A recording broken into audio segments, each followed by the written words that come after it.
Dan jujur saya sebagai orang tua sangat bersimpati dengan keadaan kamu saat ini. Ya, mudah-mudahan hubungan kamu dengan mama kamu akan membaik ya. Dan berharap Nikita juga jauh lebih mengerti keadaan anaknya.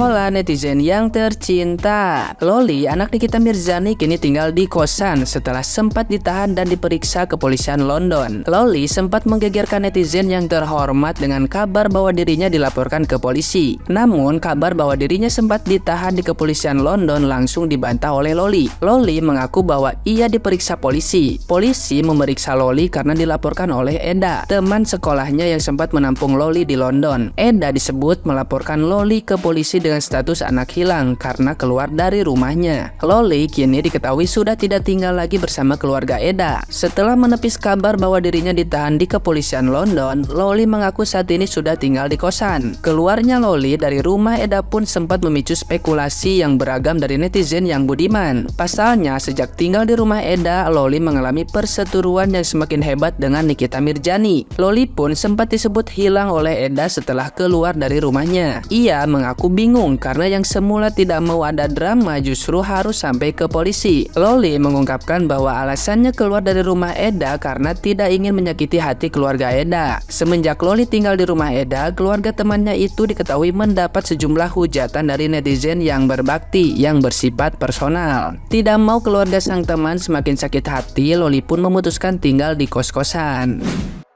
Kabar Loli yang diperiksa kepolisian London itu pun sempat membuat Nikita Mirzani naik pitam karena diserang netizen yang terhormat. Nikita Mirzani mengaku tidak peduli dengan kondisi anak sulungnya yang ditangkap polisi di London itu. Perseteruan Nikita Mirzani dengan Loli tidak kunjung meredam semenjak sang anak di London untuk sekolah. Loli sempat mengumbar perlakuan sang mama yang tidak ia sukai hingga membuat Nikita Mirzani tidak mau membiayai anaknya lagi. Nah, gimana nih menurut netizen yang maha benar? Silahkan berkomentar ya. Saya sebenarnya tidak memihak satu di antaranya itu ya. Tapi satu hal, ini semua tidak bisa kita menyalahkan dari pihak satu atau pihak yang lain. Namun satu hal, ketika ini juga hal yang memang mungkin bisa jadi disesalkan oleh seorang Mbak Nikmir. Kenapa pada saat itu seperti berapi-api ingin menampung putri beliau. Nah itu. Jadi kalau saat ini saya tidak tahu ya kebenarannya, apakah ini memang beliau diusir atau seperti apa. Ya siapapun kan pasti ada rasa kecewa. Dan hal yang terpenting juga di sini yang kita ketahui bahwasanya seorang putrinya Mbak Nikmir juga selama ini begitu merasa sang Mami Eda ini orang yang betul-betul ya anggap orang yang begitu menyayangi dia. Hal inilah yang harus menjadi pelajaran buat sang putri Mbak Loli. Sebaik apapun, seperti apapun, kita baru mengenal. Tapi kalau ibu kita sendiri, beliau adalah orang yang selama ini begitu menyayangi Mbak Loli. Semarah apapun, seperti apapun, tidak ada ibu di dunia ini akan membunuh anaknya. Kasih sayang ibu itu sepanjang masa. Ya. Kalau orang yang baru kita kenal, kita belum tahu bagaimana ke depan. Seperti ini, kalau saya tidak. Dan satu hal juga mungkin saja pihak Mbak Nikmir selama ini kurang menghargai dari kebaikan seorang Mami Eda ini. Jadi tidak ada yang benar, tidak ada yang salah. Tapi satu hal, memang mungkin satu kekecewaan. Saat ini hal yang wajar ya ketika seorang ibu merasa bahwasanya anaknya sama ini yang begitu ia sayangi, lebih mempercayai orang lain. Tapi ada hal-hal yang setelah dialami ternyata sang anak malah pergi dari rumah tersebut. Dan sama ini sang anak begitu mendewa-dewakan ya, sepertinya membanggakan sekali. Tapi kita tidak bisa menyalahkan. Mami Eda pun mungkin ada rasa kecewa ketika satu hal niat baik malah tidak didapatkan satu hal penghargaan. Jadi kalau saya melihatnya bingung, ruwet gitu loh. Tapi ya tidak di sini bukan berarti ini benar enggak. Ini salah, semuanya pasti ada hikmahnya. Nah, buat Mbak Loli, apapun yang sekarang, harusnya sebagai seorang putri, kita harus memahami satu keadaan, orang tua mendisiplinkan kita karena ingin agar ia bisa lebih sukses, lebih maju, dan tidak seperti yang dialami orang tua kita gitu loh. Jadi kalau bisa orang tua kita begini, anak kita jangan begini gitu loh. Itu bisa saja. Jadi mudah-mudahan ada hikmahnya. Dan buat Mbak Dipir juga ya, satu hal pesan saya ya, menghargai orang. Terus lagi apapun saat ini, saya rasa sang putri jauh di negeri orang, mudah-mudahan diberikan keselamatan, kemudahan. Itu loh, mestinya gitu loh doanya seorang ibu agar tidak terjadi apa-apa. Seburuk apapun itu adalah putri kita ya, misalnya ya. Tapi seapapun itulah adalah putri kita yang harus kita selalu berikan kasih sayang, maaf atau apapun. Assalamualaikum warahmatullahi wabarakatuh. Saya sudah lama mengikuti perjalanan kamu ya Loli, dan jujur saya sebagai orang tua sangat bersimpati dengan keadaan kamu saat ini ya. Mudah-mudahan hubungan kamu dengan mama kamu akan membaik ya, dan berharap Nikita juga jauh lebih mengerti keadaan anaknya dan kamu jauh lebih menghormati orang tua kamu. Dan ini saya kasih tahu ya buat kamu di Loli ya, sebaik-baiknya orang, saya kasih tahu, pasti punya yang namanya batas kesabaran, pasti punya yang namanya rasa dongkol, apalagi itu orang lain yang tidak punya ikatan apapun dengan kita, tidak ada ikatan persaudaraan, pasti punya yang namanya rasa amarah, apalagi kita yang menumpang di rumah orang tersebut tidak tahu diri, tidak mengerti, tidak punya etika. Kita yang menumpang di rumah saudara aja, saudara kandung sendiri pun, kita harus tahu diri. Tidak bisa suka-suka kita, karena itu bukan rumah kita. Itu bukan rumah orang tua kita. Jadi kita harus bisa menempatkan diri kita, menempatkan posisi kita sebagai orang yang telah menumpang. Makanya kenapa sejahat-jahatnya orang tua kita, sekasar-kasarnya orang tua kita, lebih nyaman tinggal di rumah orang tua sendiri. Makanya kalau Loli pun memilih tinggal di sana, posisikan dirimu sebagai orang yang telah menumpang. Incer investigasi setelah Lollipop kabur dari rumah Mami Krawati gara-gara peristiwa sembaran petir mati lampu mendadak, Lollipop menyerahkan diri kepada polisi UK. Apakah benar kalau seseorang, apalagi seorang anak di bawah umur, berwarga negara Konoha dan sangat-sangat kecil, kalau dia menyerahkan diri kepada polisi atau nongol saja, pasti akan ditahan? Bukan karena kejahatan, tapi karena polisi UK ingin memastikan keadaan sebenarnya tentang Lollipop. Dari dokumen, paspor, di mana ada fotonya Malaysian juga, karena Lollipop masih di bawah umur, tinggal di mana, sekolah, sponsor, dan pasti polisi akan menunggu orang yang akan menjemput Lollipop, karena di Inggris itu sangat-sangat ketat peraturan dan mereka sangat menjaga keamanan agar tidak ada hal-hal yang tidak baik, peristiwa-peristiwa seperti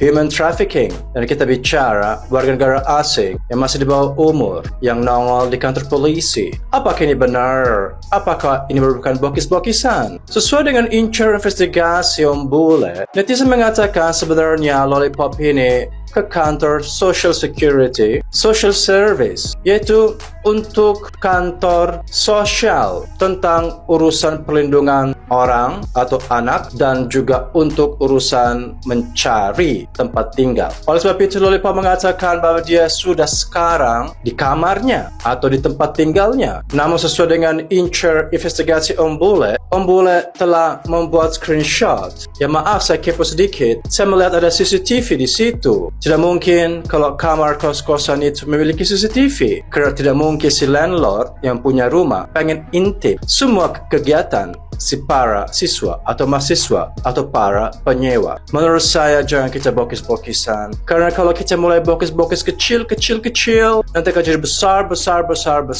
dan akhirnya kita jadi tukang bokis selama-lamanya. Dan tukang bokis itu sangat-sangat tidak baik, dan bokis-bokis ini mungkin tujuannya hanya untuk mencari saweran, untuk bikin drama baru, untuk konten, karena udah ujung-ujungnya duit. Janganlah kita itu kalau masih kecil belajar bokis untuk cari duit dengan mengarang-arang cerita. Kalau bikin film, sinetron boleh, tapi kalau mempertaruhkan kita punya martabat, integritas, dan bokis-bokis, saya takutnya menjadi kebiasaan yang buruk. Bagaimana keadaan Mami Kerawati? Apakah dia shock? Memang dia melakukan aksi mati lampu mendadak? Sekarang mungkin dia menyesal. Dia tidak bisa tenar lagi. Dia tidak bisa nebeng atau fansos dari seorang anak artis kondangan Konoha. Mungkin dia akan merana. Atau apakah dia akan mencari anak-anak lain terlantar di Konoha untuk ditampung? Apakah keluarga mereka akan tetap nge-live membahas lollipop? Menurut saya, kalau anak ini sudah keluar, case closed. The girl has gone out from your house dan seharusnya tidak dibahas lagi karena tidak ada urusan lagi. Biarkanlah sekarang lollipop yang menurut saya ada di social service UK, di Peterborough, bukan di London, karena selama ini lollipop itu tinggal di Peterborough, yaitu kota kecil yang ada di utara London, berjarak 2 jam di provinsi Cambridge, bukan provinsi London, bukan the Greater London. Jadi meskipun lollipop mengatakan London, itu bukan London, tapi Peterborough. Jangan bokis, saya tidak mau nanti jadi kebiasaan. Karena sekarang banyak maling-maling, banyak koruptor bokis-bokis. Karena mungkin dari kecil sudah biasa bokis di sini di Konoha. Makanya mereka jadi penjahat dan koruptor andal. Kita berdoa agar lollipop segera diserahkan. Ya mungkin diurus oleh social service pada kedutaan besar Konoha dan dipulangkan segera karena bahannya sudah habis. Mau bahas apa lagi sekarang? Apakah mau nebeng lagi sama keluarga lain yang Kerawati lagi? Saya rasa itu tidak bijak. Apakah mau nge-live terus? Mau ceritain apa lagi? Sudah habis ceritanya, udah mentok. Ini adalah kebaikan lollipop aja. Jangan kita masih muda, masih kecil begini, kita hanyut ngarang-ngarang cerita, nutup-nutupin, tidak baik, dan semuanya hanya untuk duit, untuk saweran. Nah, sebaiknya juga para netizen jangan sawer lagi sementara. Untuk apa sawer? Kalau dia nyawer, dia punya duit, dia masih betah di sana ngalor ngidul. Bahkan mungkin nanti visanya expire, nanti akan terjerembab dalam masalah jauh lebih besar. Dan kalau terjadi apa-apa bagaimana? Nanti juga berita breaking news antara UK dan Konoha, itu bisa heboh. Jadi kita sekarang bicara untuk keamanan. Janganlah sawer-sawer lagi. Tentu kalian punya hak mau nyawer. Nah, saya nggak paham apa sih mau disawer gitu. Apa sih keunggulan gitu. Ngefans boleh, tapi keunggulannya apa? Sama aja kalau kita memberikan karena kita uang dan belum waktunya dan banyak, akhirnya dia akan semakin tidak beres. Nah, kadangkala tanpa uang, anak akan sadar bahwa dunia ini bukan dunia fantasi, dunia halu. Dia bisa cerita-cerita sana sini sana situ untuk uang. Ayolah, sekarang kan sudah punya open ticket yang dibelikan oleh Marijan. 2 sudah hangus, masih ada 1 lagi. Pulanglah, untuk apa di sana? Sudah cukup bergaul dengan Kerawati. Akhirnya maaf kata tidak ada orang yang tulus dan jujur. Ya, maaf, ini dunia nyata. Mereka juga mengambil kepentingan untuk pensas, untuk dikenal, untuk dianggap baik. Tapi kalau mereka baik sebenarnya dari awal, dari hari pertama, mereka tidak akan menjemput lollipop atau juga membalas atau diterima di rumah mereka. Karena status lollipop itu jelas. Ada boarding school, ada visa, ada juga orang tua yang tajir pelintir, artis kondangan internasional. Jadi ini adalah orang yang statusnya jelas, bukan gelandangan di jalanan. Jadi kenapa harus cari gara-gara Mami Kerawati itu? Ya pantasan saja si Marijan itu mencak-mencak. Dia sebut semua kebun safari, taman safari. Ya sama saja Mami Kerawati masuk di dalam kandangnya sendiri. Itu kandang Marijan. Jadi mari kita sekarang waras, jangan bokis lagi. Itu apa CCTV di situ? Itu paling kantor, social service. Tidak ada rumah CCTV di sana disewa. Tidak ada kos-kosan di kamar itu CCTV. Karena itu privacy, nggak masuk akal. Jadi blunder. Orang bokis itu pasti ketahuan. Ini akal saya tidak menuduh. Nggak mungkin, apakah di restoran? Tapi dia bilang, saya sudah dapat kamar. Di mana? Ya di situ. Itu bahasa Indonesia dia ngomong. Mungkin dia di social service dapat tempat penampungan sementara dan diproses surat-suratnya supaya dia pulang. Karena saya rasa visanya udah habis. Kalau nggak sekolah, ya itu putus. Ya paling ada ekstra waktu, tapi mau berapa lama? Itu kan bukan negara sendiri, itu negara orang. Jadi mari kita jujur terhadap diri sendiri. Jangan terlalu lebay, bokis-bokisan, tidak baik. Apalagi kerjaan semua netizen sekonoha yang hanyut hatinya, tapi hanyutnya juga nggak jelas arahnya kemana. Oke, Lollipop, saya minta oleh-oleh Lollipop dari UK. Siapa tahu mau dikirim ke sini. Bye-bye.